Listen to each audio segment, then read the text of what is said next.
নামাজ পড়তে যাই, পড়তে ওযু করে আমি নামাজ পড়তে যাই।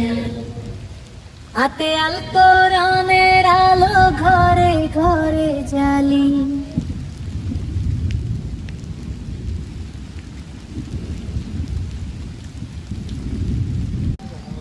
আসসালামু আলাইকুম। এই সেই কাঁঠাল বাগান, কাঁঠাল বাগানের সত্যি সব গাছে কাঁঠাল ধরে আছে। এই যে